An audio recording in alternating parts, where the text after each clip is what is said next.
If you're new in town or just new to this whole podcast thing, you're tuning into Lore by Night, the podcast that discusses all things vampiric with no fear of breaching the Masquerade.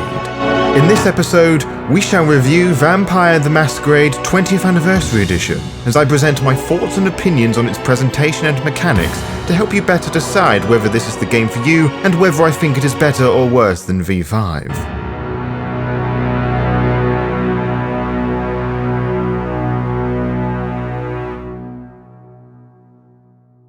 A couple of weeks ago, I reviewed Vampire the Masquerade 5th Edition, the latest installment of the game at the time of recording. I talked at great lengths how it was my and many others' first true introduction to the world of darkness. That being said, I have not had a whole lot of experience playing the game. I had a lot of fun playing the New Blood starter pack with Foxfire22 on their Twitch channel earlier this year as a part of their How to Play tutorial series, but that's it. One game a whole year after purchasing the book and starting the Lore by Night podcast. Why?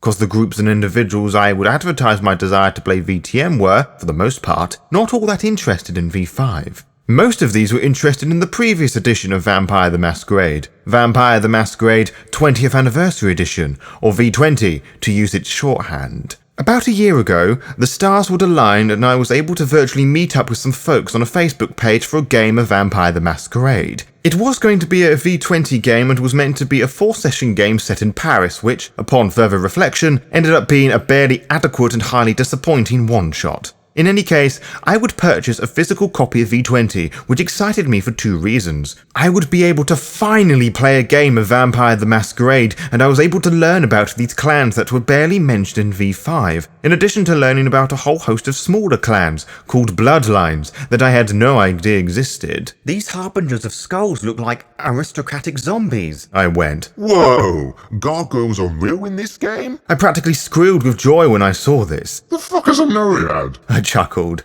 I was and still am greatly fascinated by the Sabbat, whom my exposure to them was the small inclusion in Vampire the Masquerade Bloodlines and being mentioned as vampire boogeymen in a box at the beginning of the V5 book, which is so false that it borderlines the offensive. But I digress.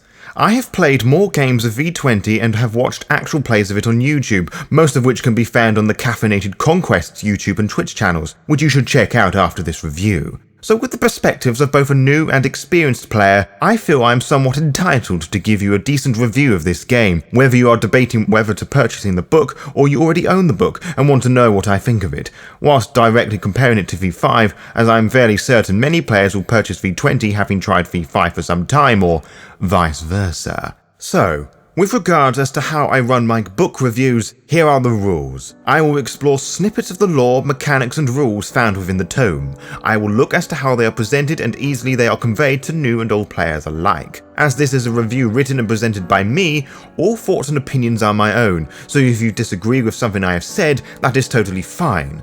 It does not mean that you are right and I am wrong and vice versa. As with my previous two book reviews, V5 and Mind's Eye Theatre Vampire the Masquerade by Night Studios, I will start at the very beginning, which is the physical book itself, which currently sits upon my lap rather nicely, I have to say. It's a slightly squishy hardback made out of some sort of woody cardboard material, which means it will mark rather easily. Mine has a few minor indents, one of which is particularly noticeable, one that was there when I received my copy. And like my V5 book, my cats assaulted the book, bending the squishy corners inwards. Similarly, because I have used my copy a lot, one can see the bends in the plastic film that envelopes the cover, most notably across the spine of the book. It does not bother me too much, but I know that sort of thing will annoy some weird collection of people. My solution to this, of course, is to purchase the PDF copy. I own the standard black and white book, which I am totally happy with, as much of the original Tim Bradstreet art was black and white and looks fantastic as always, regardless to the quality of the paper.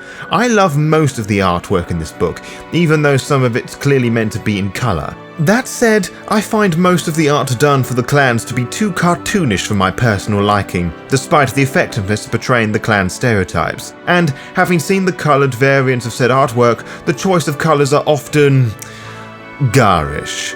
Also, the female Lasombra in the book has a very strange large round tit which somehow manages to be as droopy as it is.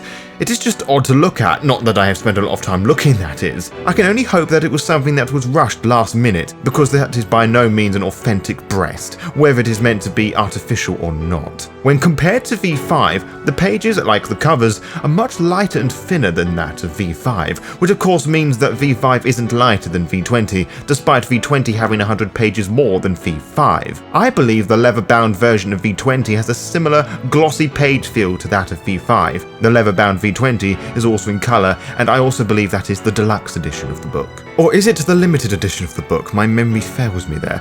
Anyway, I'm waffling. When you open the book, you are introduced to the content, a much clearer one than V5, and some lovely short paragraphs from various White Wolf and World of Darkness employees, writers and fans regarding their love of VTM over the last 20 years, or 20 years when the book was released. Following this is the standard VTM introductory chapter. What is Vampire the Masquerade, what vampires are, and what mythos White Wolf are using for their vampires, etc, etc. But there are also a couple of interesting additions that I loved that I don't recall seeing in V5. The first is safeguards, which are just small bullet points of rules to ensure the safety of happiness of players, such as no touching, no toy weapons, etc, etc. The second is a little box on page 6 that states that they are using both imperial and metric measuring systems to make the use of disciplines and ranges for firearms easier for players to understand. It is small things like that that says the developers and writers love what they are doing and care for their audience. Chapters 1 and 2 follow in the same sort of vein of the introductory chapter,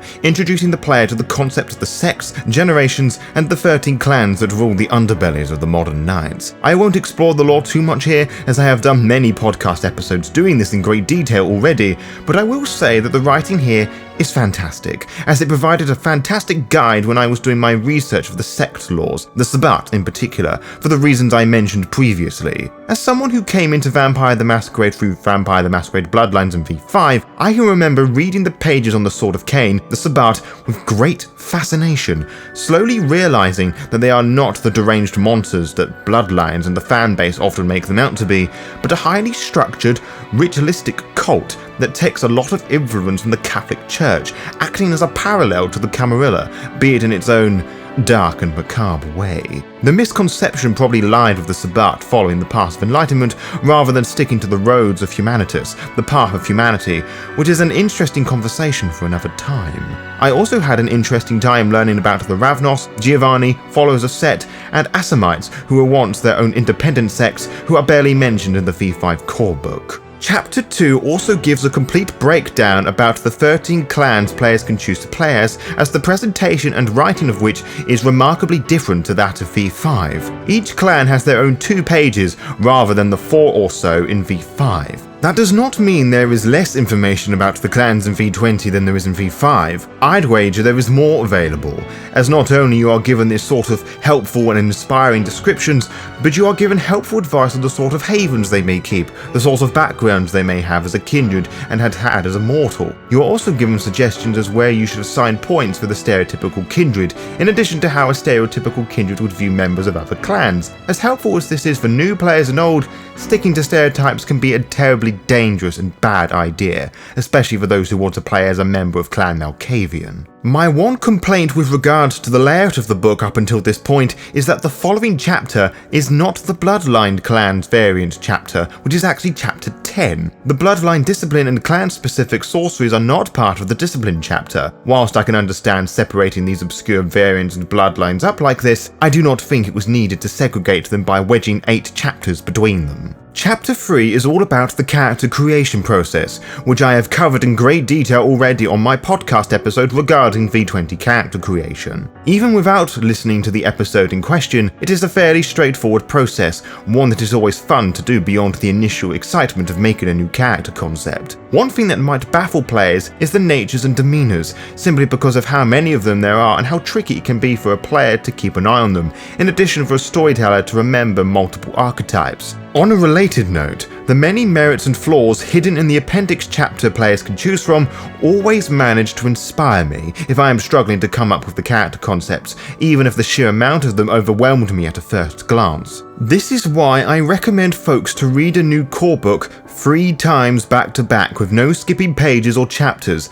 as that is a perfect amount for anyone to absorb something new. That said, I am a firm believer in the power of 3, so that advice of mine is a little bit biased. But I digress. Chapter 4 covers the disciplines and their many powers, excluding the unique bloodline ones that I spoke of earlier. It is a little bit simpler to understand how to obtain each power in V20 than it is in V5, as it removes the option for players to choose powers within a specific discipline, something that older players of VTM are more used to. This can be seen as a negative, but I personally do not see this as something that discourages player and storyteller creativity. After all, doesn't a lack of options encourage creativity?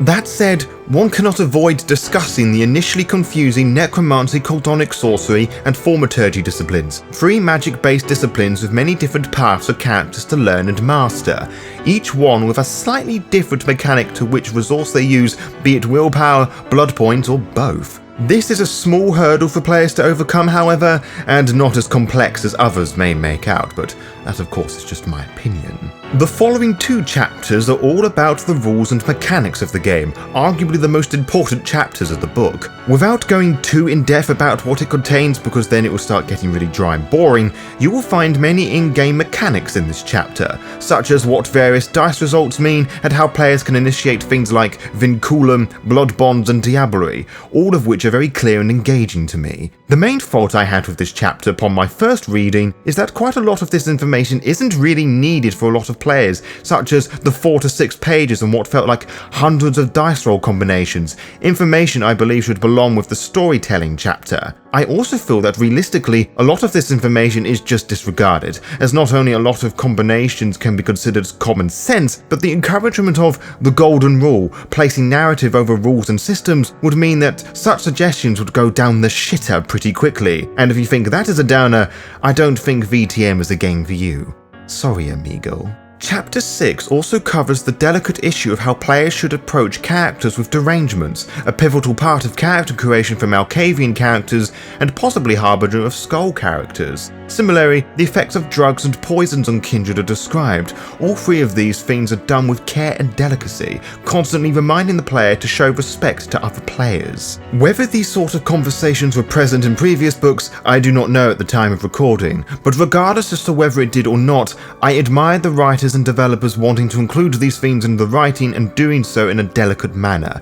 It's very respectful in my opinion. I wish to skip Chapter 7, for that is the chapter on the paths of enlightenment, humanity, and morality of kindred behaviours, and would very much like to talk about those in greater detail in a future podcast episode, as I hinted earlier. So that will lead us on to Chapter 8, which is the Storyteller chapter, and the information given to the budding storyteller is incredibly thorough and precise, holding the reader's hand and guiding them through the process of making a Vampire the Masquerade chronicle, the different sort of scenarios the storyteller can put their players through, and how to appropriately create an authentic World of Darkness setting. Once more, I love the detailed time and effort put in here. Whilst V5 has a good chronicle setting chapter, I believe the love for Vampire the Masquerade shows more here than in V5, which is not me saying that the writers do not enjoy writing or love V5, it's just a different flavour I have picked up. It's very sweet and a little bit irony, if you get my meaning.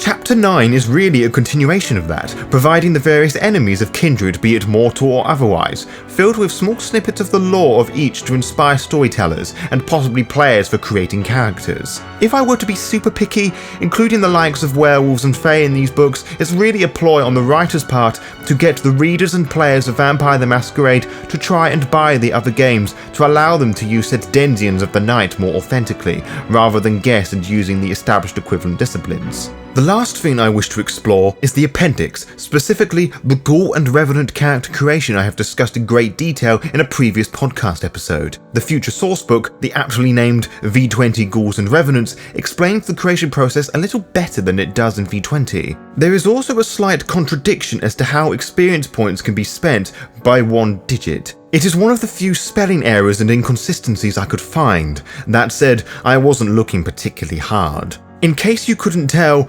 I love this game and I love this book. I have spent a long time going through this book many times the last year, soaking in lots of the lore and mechanics of this game like a dry sponge in a damp puddle.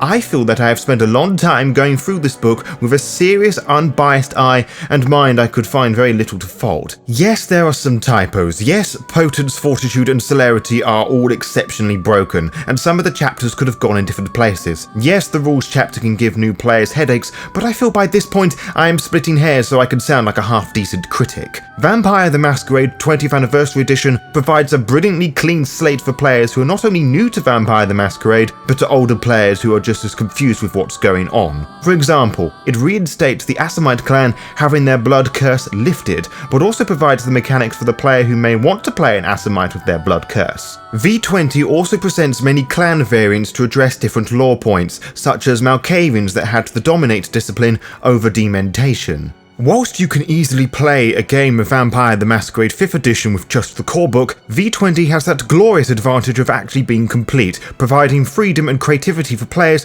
to be who and what they want to be in their games of VTM, without the need to buy multiple books to play their favourite clan. I would argue that there is too much of it in places. This rulebook will contain everything that any Vampire the Masquerade fan will need without going into loads of detail, whilst presenting just the right amount for keen players to explore for more in other rulebooks or the other clan novels on the V20 or revised lines. Just be mindful that none of these books are particularly cheap. And yes, I do mostly prefer Vampire the Masquerade 20th Anniversary Edition over V5, even though V5 does some things much better than V20 does. Now, I am not an admirer out of 10 scores or similar systems. One man's 9 out of 10 is another man's 2 out of 5 stars, which is another's minus 42 out of 100. So I will rate this book Sewer Rat out of 10, as that is just as helpful as a proper out of 10 score. To be kept updated, follow the Lore by Night VTM Twitter and Instagram pages to find out when we will upload each episode. You can also find out by subscribing to the YouTube channel and clicking on the little bell, as you will be immediately notified when the latest episode is live. Until next time, farewell.